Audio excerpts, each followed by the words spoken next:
Les rendez-vous de la conservation, un podcast inspirant proposé par MOOC Conservation et Youth Conservation de l'UICN.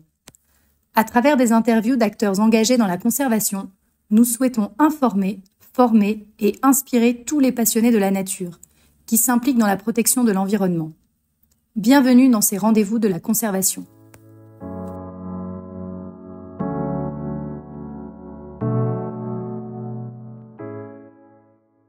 Bonjour Youssouf, je suis ravie de vous recevoir aujourd'hui pour un nouvel épisode de notre podcast Les rendez-vous de la conservation. Youssouf, vous êtes docteur en médecine vétérinaire et vous travaillez depuis plus de 15 ans pour l'UICN en charge du suivi et de l'évaluation de l'état de conservation des sites du patrimoine mondial naturel de l'Afrique centrale et occidentale. Et vous êtes actuellement directeur pays au Sénégal pour l'UICN. Donc ça, c'était une brève introduction. Je vais vous donner la parole, Youssouf, et vous laisser peut-être nous retracer dans un premier temps votre parcours avec une première question qui serait qu'est-ce qui vous a conduit à devenir docteur vétérinaire et à travailler pour la sauvegarde du patrimoine mondial en Afrique? Bonjour Hélène, merci pour cette opportunité que vous me donnez pour parler un peu de la problématique de gestion des aires protégées en Afrique. Mais avant cela, pour répondre à votre question, moi j'ai toujours, depuis tout petit, j'ai toujours aimé les animaux. Donc naturellement, quand j'ai eu mon baccalauréat, j'ai fait le concours euh, pour intégrer l'école inter-État des sciences et médecine vétérinaire de Dakar, qui est une école sous-régionale composée de 15 nationalités qui se trouve au sein de l'Université Cheikh Anta Diop de Dakar. Donc, après ma formation en médecine vétérinaire, dans un premier temps, j'ai travaillé au ministère de l'Élevage en tant qu'assistant technique d'un programme d'insémination artificielle parce que j'ai fait ma thèse de doctorat sur l'insémination artificielle bovine, hein, les biotechnologies animales. Et voilà, ça m'a permis très rapidement d'intégrer ce programme national euh, que j'ai que j'ai coordonné en termes d'assistance technique. Et au terme de ce programme, euh, j'ai j'ai vu que à travers justement mes investigations, j'ai vu que le secteur des aires protégées au Sénégal était un secteur où il n'y avait pas de vétérinaires. En tout cas, au Sénégal, tous les vétérinaires qui sortaient, soit ils allaient dans l'administration ou bien ils ouvraient leur propre cabinet. Et c'est dans ce cadre-là que je me suis intéressé auprès du ministère de l'Environnement pour mieux comprendre les opportunités qu'un vétérinaire pourrait avoir là-bas. Donc, c'est dans ce cadre-là que j'ai été informé qu'il y avait un concours qui devait s'ouvrir incessamment pour recruter des cadres au niveau des parcs nationaux, dont des vétérinaires. Donc, c'était une opportunité pour moi. J'ai fait le concours que j'ai réussi Mhm. et après, j'ai intégré la direction des parcs nationaux comme conservateur des parcs nationaux du Sénégal. Comme c'est un corps paramilitaire, naturellement, j'ai fait la formation militaire. Et après cela, on m'a affecté au niveau du parc national du Niokolo-Koba, qui est le plus grand parc du Sénégal, où j'étais adjoint pendant 2 ans avant de poursuivre justement ma carrière professionnelle dans d'autres parcs du Sénégal. D'accord. Bah, écoutez, merci pour cette introduction. Et qu'est-ce qui vous a motivé ensuite à rejoindre l'UICN et comment vous avez évolué au sein de cette organisation au cours des 15 dernières années? Je crois que si je ne dis pas de bêtises. Voilà, tout à fait. En fait, ce qui m'a motivé à rejoindre l'UCN, après 5 ans d'expérience professionnelle, j'avais jugé utile de renforcer mes capacités, hein, toujours parce que quand on est professionnel, c'est important quand même pour mieux jouer son rôle, de voir toutes les opportunités de formation continue, même si j'étais dans le corps le plus élevé des parcs nationaux. J'avais quand même besoin de renforcement de capacité. Et c'est dans ce cadre-là que j'ai vu un appel à candidature qui avait été lancé par le coordonnateur du programme Air protégé Afrique de l'Est, Afrique centrale, notamment Geoffroy Mauvet à l'époque, en 2008. Et j'ai postulé. Et j'ai postulé à ce programme de bourse qui était dédié aux professionnels africains qui travaillaient déjà dans les aires protégées. C'était un master spécialisé coordonné par Geoffroy à l'époque. Donc, j'avais postulé et j'ai eu la chance d'avoir la bourse. C'était 25 bourses pour 25 Africains, Afrique de l'Est, Afrique centrale. Et quand j'ai obtenu la bourse, je suis allé à Ouagadougou, à l'Institut international de l'ingénierie de l'eau et de l'environnement, où ce master était hébergé. Donc, j'ai fait cette formation de master spécialisé en gestion des aires protégées. Et maintenant, au terme de la formation, chacun devait soutenir un mémoire.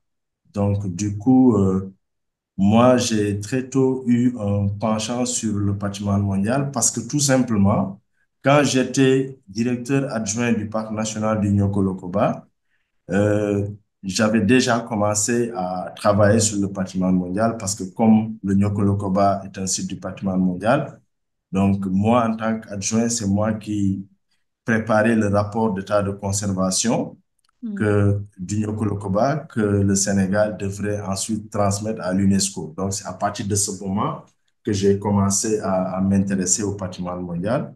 Donc, j'en ai profité dans le cadre de mon mémoire de faire mon mémoire justement sur ce sujet, mais à l'échelle régionale.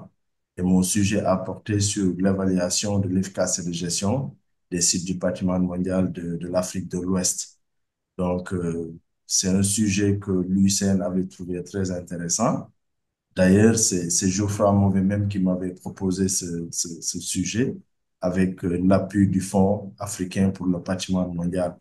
Donc, vraiment, ça a été l'opportunité pour moi, justement, juste après mon mémoire, Geoffroy m'avait donné l'opportunité, en tout cas, de travailler à l'UICN en m'occupant justement du suivi des sites du patrimoine, des sites du patrimoine mondial.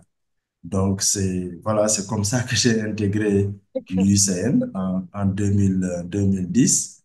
Et puis voilà, depuis ce temps-là, j'ai j'ai fait du chemin au sein de l'UICN parce que au fur et à mesure, j'ai quand même eu cette opportunité-là vraiment d'occuper une position très stratégique hein, dans le domaine du patrimoine mondial au sein de l'UCN. Et aujourd'hui, je suis quand même la personne ressource clé hein, au sein de l'UCN pour tout ce qui est patrimoine mondial dans notre région, Afrique de l'Ouest, Afrique centrale et même au-delà, parce que je suis également membre du panel international de l'UICN, qui est composé de 8 experts à l'échelle internationale, dont la mission est d'évaluer les nouvelles candidatures au site du patrimoine mondial qui sont soumises par les États. Donc voilà, et c'est très intéressant pour moi, très valorisant. Donc ça me donne l'opportunité véritablement de contribuer de façon active à la mise en œuvre de la Convention du patrimoine mondial dans notre région et je peux dire même au-delà. Ouais, c'est très intéressant. Et aujourd'hui, est-ce que vous pouvez nous dire pourquoi la conservation des aires protégées dont vous avez parlé là un petit peu plus tôt est-elle vraiment essentielle pour la sauvegarde du patrimoine mondial et des écosystèmes en Afrique? Oui, c'est très intéressant cette question parce que euh, quand je regarde, quand je fais une vue globale de l'ensemble des sites du patrimoine mondial de notre région, je me rends compte que euh, les sites du patrimoine mondial aujourd'hui en Afrique de l'Ouest, en Afrique centrale, sont les zones quand même les plus riches en termes de biodiversité.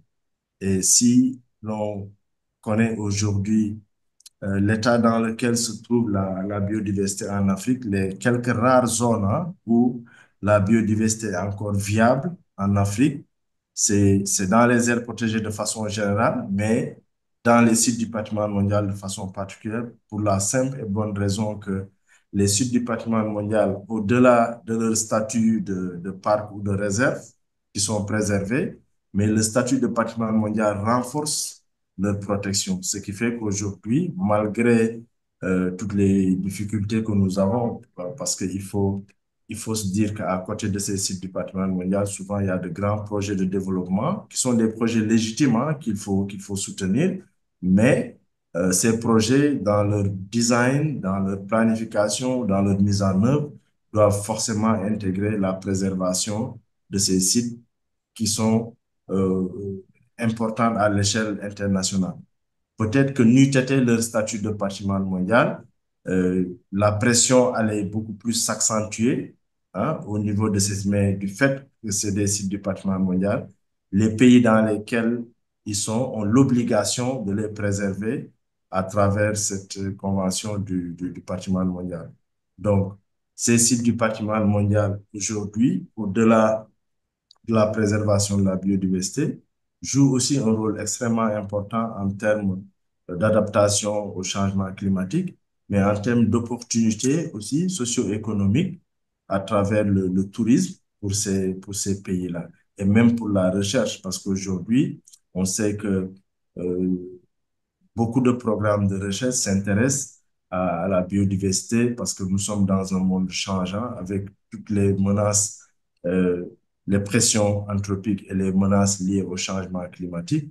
Nous savons aujourd'hui l'un des systèmes les plus efficaces pour s'adapter au patrimoine mondial, c'est le réseau des aires protégées. Et dans ce réseau des aires protégées, les sites du patrimoine mondial jouent un rôle extrêmement important en termes de superficie, mais en termes de, de, de richesse de leurs écosystèmes. Et est-ce que vous pourriez justement nous partager peut-être un projet significatif que vous avez pu mener, auquel vous avez pu contribuer, justement pour œuvrer pour la protection des aires protégées? Voilà, bon, j'ai eu l'opportunité de travailler dans beaucoup de projets hein, dans notre région.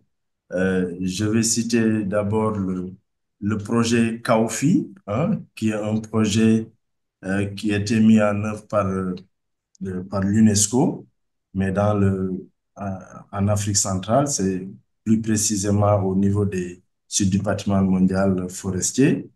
Et ça m'a permis de contribuer dans le renforcement de capacité parce que ça, c'est essentiel. Euh, l'un des maillons faibles hein, de nos aires protégées de façon générale et des sites du patrimoine de façon particulière, il n'y avait pas sur place un système de monitoring qui permet très souvent d'évaluer l'efficacité de gestion. Et moi, ça m'a permis à l'échelle de la région de faire beaucoup de capacity building pour les gestionnaires de sites à l'utilisation des outils d'évaluation de l'efficacité de gestion à travers l'outil RAPAM, qui est un outil qui évalue le réseau des aires protégées, mais également après, il y a eu d'autres outils tels que l'outil MET, l'outil IMET, qui sont tous des outils extrêmement importants qui permettent aux gestionnaires de sites d'évaluer leur efficacité de gestion. Et maintenant, à partir de 2014, il y a eu un un label très intéressant qui promeut la qualité de gouvernance et l'efficacité de gestion, qu'on appelle la liste verte des aires protégées de l'UICN.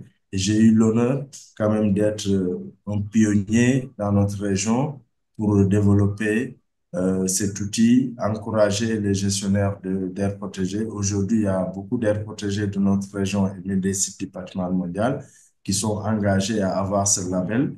Et à travers ce label, ça va améliorer de façon significative leur, leur efficacité de gestion et leur qualité de gouvernance. Merci Youssouf. Vous en avez un petit peu parlé, mais quels sont aujourd'hui, selon vous, hein, les plus grands défis auxquels les aires protégées d'Afrique sont confrontées? Oui, je dirais aujourd'hui, il y a plusieurs défis, mais moi, je retiendrai trois majeurs. Le premier défi, c'est le mécanisme de financement durable. aujourd'hui, on sait que la conservation a un coût et malheureusement, devant les problématiques de santé publique, les problématiques de l'eau, les problématiques de l'école, le, la conservation des aires protégées, on peut le dire, est le parent pauvre hein, des administrations en Afrique. Et pour, euh, pour en avoir le cœur net, si on fait une moyenne hein, des budgets qui sont alloués aux aires protégées dans notre région, on va se rendre compte que ça varie entre 1 et 3% du budget global par pays. Donc, c'est pour vous dire jusqu'à quel point le financement est un problème majeur pour pour la gestion durable des aires protégées.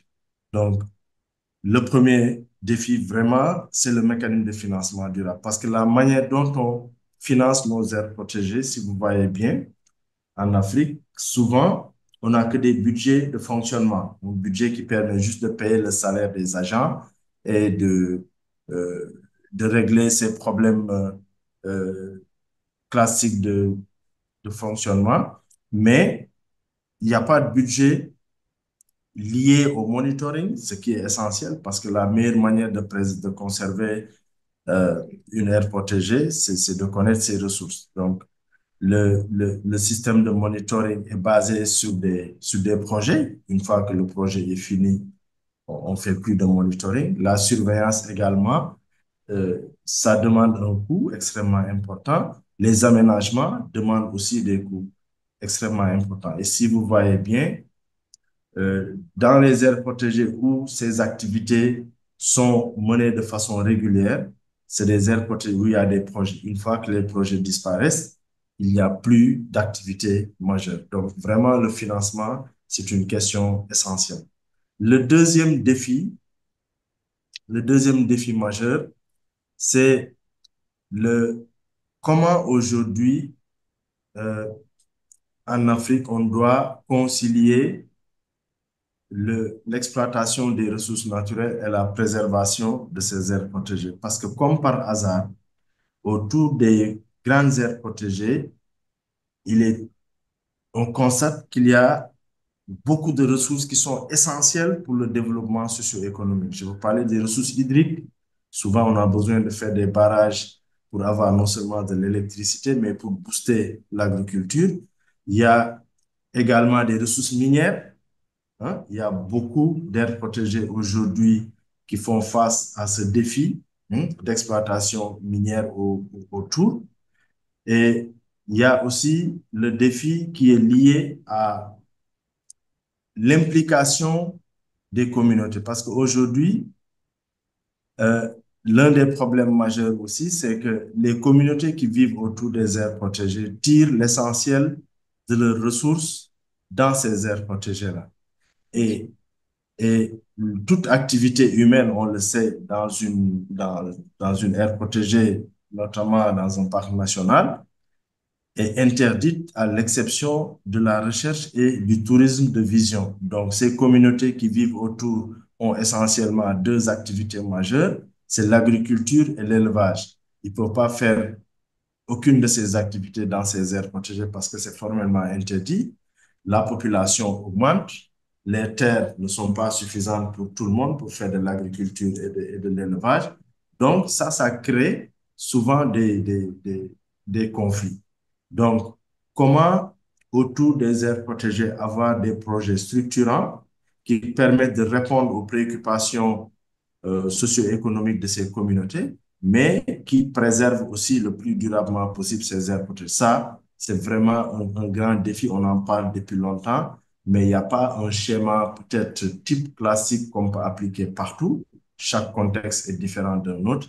Mais aujourd'hui, je pense que les autorités, en tout cas en charge des aires protégées, doivent davantage hein, mettre en avant, anticiper même dans cette planification territoriale autour de ces aires protégées pour pouvoir faire un bon zonage qui permet de préserver les ressources, mais également de permettre aux communautés qui vivent autour de pouvoir euh, de pouvoir développer des activités pour améliorer leurs conditions de vie. Donc voilà un peu ces trois défis majeurs, le financement, l'implication des communautés et la conciliation du développement et de la conservation de ces aires protégées.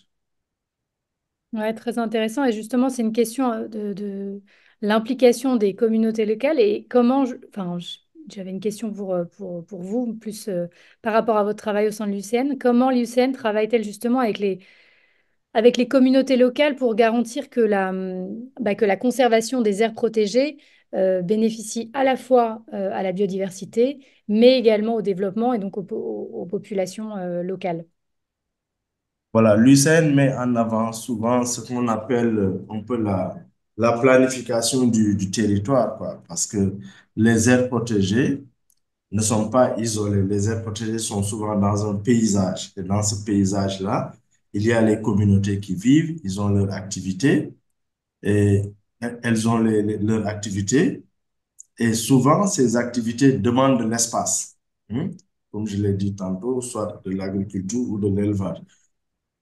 Donc, ce que l'UCN fait souvent, c'est essayer de voir autour de ces aires protégées-là, quelle est la meilleure planification du territoire qui, qui intègre les préoccupations de ces communautés, qui leur permettent aussi de préserver un peu toutes leurs pratiques. N'oublions pas un aspect aussi important, c'est-à-dire c'est les valeurs culturelles, hein, qui sont autour de ces aires protégées. Donc, l'UICN essaie de, d'accompagner ces communautés à travers un système de planification du territoire pour permettre à ces communautés d'avoir des zones où elles peuvent habiter, des zones où elles peuvent développer des activités agricoles ou pastorales pour pour améliorer leurs conditions de vie.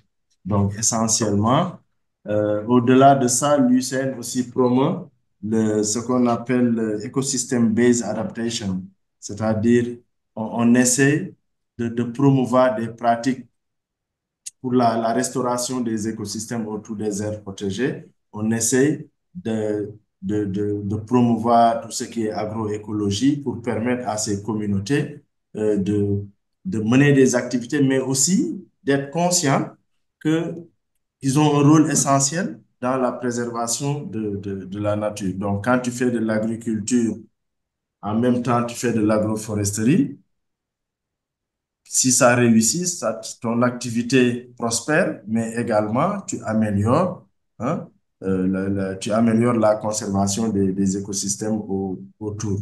Donc, l'UICN a pas mal d'outils, hein, Mm. qui permettent de faire le monitoring, souvent aussi avec la liste rouge des écosystèmes qui permet d'analyser le rythme de dégradation des écosystèmes pour mettre en place des systèmes de préservation. Donc, ce que l'UCN fait souvent, c'est du capacity building, renforcer les capacités, mettre des outils, hein, en place pour permettre à ces communautés de mener leur activité, mais également de contribuer à la préservation de la biodiversité autour des aires protégées.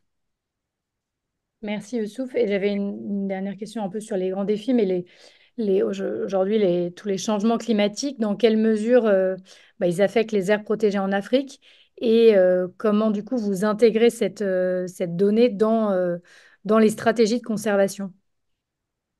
Oui, ça, c'est une question. Le changement climatique, c'est l'une des menaces les plus pernicieuses, hein, parce que du fait de son caractère multidimensionnel, hein, aujourd'hui, euh, on n'a pas de marge de manœuvre majeure, hein. On ne peut que s'adapter au changement climatique. Les populations qui vivent, en tout cas autour des aires protégées, sont très vulnérables au changement climatique. Maintenant, euh, les systèmes qui permettent de s'adapter, justement, c'est d'essayer de voir comment davantage réduire en tout cas les impacts des changements climatiques. En quoi faisant? C'est-à-dire que ces communautés à travers leurs pratiques, parce il y a pas mal d'outils hein, que l'UICN utilise pour analyser la vulnérabilité des changements climatiques. Mais une fois que ces informations sont disponibles, le grand défi, c'est comment mettre en place ce paquet technologique pour permettre à ces communautés de s'adapter à travers la régénération naturelle assistée, à travers ce qu'on appelle souvent les solutions douces, les solutions, les infrastructures vertes, la mise en place de la mise en défense de zones, c'est-à-dire le grand défi aujourd'hui, c'est comment restaurer les écosystèmes, mais de la manière la plus naturelle possible. Et on sait que ça prend du temps. La restauration des écosystèmes, c'est tout un processus. Et les communautés ont besoin, au-delà de renforcement de capacité, ils ont besoin aussi d'appliquer des paquets technologiques en termes de défense et restauration de terre, en termes de régénération naturelle assistée et en termes aussi de mise en défense et de reboisement. Donc ça, c'est des pratiques qui sont essentielles que les communautés doivent davantage maîtriser pour mieux s'adapter au changement climatique. S'il n'y a pas d'action de ce genre, les écosystèmes sont davantage vulnérables, mais également les communautés vont davantage souffrir des impacts de ce changement climatique. Merci Youssouf. On va regarder un peu vers l'avenir maintenant et on arrive à la fin de notre entretien. Mais quelle serait votre vision pour l'avenir des aires protégées en Afrique dans les 10 à 20 prochaines années? Pas évident comme question, mais si on essaie de Ouais, se projeter. moi, je pense qu'on doit changer de paradigme en matière de gestion des aires protégées parce qu'aujourd'hui, nous sommes convaincus que la meilleure manière de gérer les aires protégées, c'est de mettre en place, en tout cas, des acteurs pluridisciplinaires. Ce que je veux dire par là, l'État n'a plus les moyens en Afrique de continuer à gérer les aires protégées comme on le fait avec des budgets qui ne dépendent pas des exigences ou bien des besoins, avec l'insuffisance du matériel, avec la difficulté de prendre en charge les problématiques de développement autour. Donc, nous pensons que l'avenir de la gestion des aires protégées va dépendre de comment les États peuvent s'associer avec, par exemple, le privé et avec des communautés locales qui sont davantage bien formées, bien organisées. Moi, je verrais bien un partenariat public-privé-communauté hein, autour des aires protégées et chaque composante a une spécificité, a une compétence bien précise pour apporter sa contribution à la conservation durable des aires protégées. Moi, je pense que de cette façon seulement, c'est de cette façon seulement que nous pouvons justement gérer durablement parce que le privé a cette capacité certainement de mobiliser plus de ressources. Le privé a, est connu pour ses compétences. Le privé aussi est connu pour son esprit d'entreprise parce qu'aujourd'hui, on doit gérer les aires protégées comme une entreprise qui doit apporter de l'argent et cet argent doit être réinvesti pour le bien des écosystèmes, mais également des communautés. Donc moi, je pense que il faudrait davantage que les États s'ouvrent au privé, que les États s'ouvrent en tout cas à d'autres acteurs qui doivent venir contribuer, valoriser par exemple le tourisme. On sait que l'une des, l'une des valeurs ajoutées des aires protégées, c'est le tourisme. Mais ce tourisme-là a besoin d'investissement, a besoin d'expertise. Et souvent, cette expertise et cet investissement-là, on l'attend beaucoup plus du côté du privé qui a cette capacité-là. Donc, je pense que l'avenir véritablement des aires protégées en Afrique va dépendre de ce paradigme-là parce que de ce changement de paradigme qui va aider à mobiliser plus de ressources, qui va aider à mettre en place des business plans pertinents et durables qui vont permettre de valoriser que les aires protégées ne soient pas des espaces naturels où on ne préserve que la biodiversité, mais que ces aires protégées puissent contribuer au développement socio-économique des pays. Très intéressant. Merci aussi, Youssouf, pardon.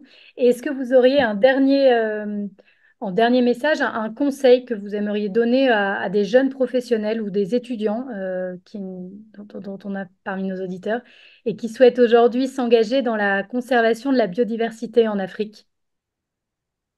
Oui, moi, le conseil que je donnerais aux jeunes, déjà, de leur dire que il faut être passionné pour pouvoir travailler dans les aires protégées parce que c'est pas facile. Vous voyez bien, les aires protégées se trouvent dans des zones extrêmement reculées où souvent il n'y a pas d'eau, il n'y a pas d'électricité.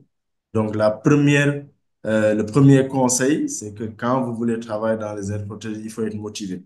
Et je ne pense pas que si c'est vraiment pour avoir beaucoup d'argent, les aires protégées peuvent donner beaucoup d'argent, mais ce qui est attendu d'abord de quelqu'un qui veut travailler dans les impôts, c'est son engagement.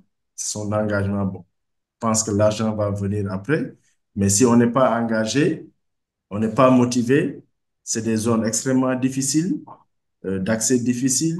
C'est pas évident de rester tout le temps pour les gens qui n'en ont pas l'habitude, de rester dans des zones où il n'y a pas d'eau potable, souvent il n'y a pas d'électricité, même si dans certaines aires protégées, c'est pas ce schéma qu'on a, mais c'est des zones où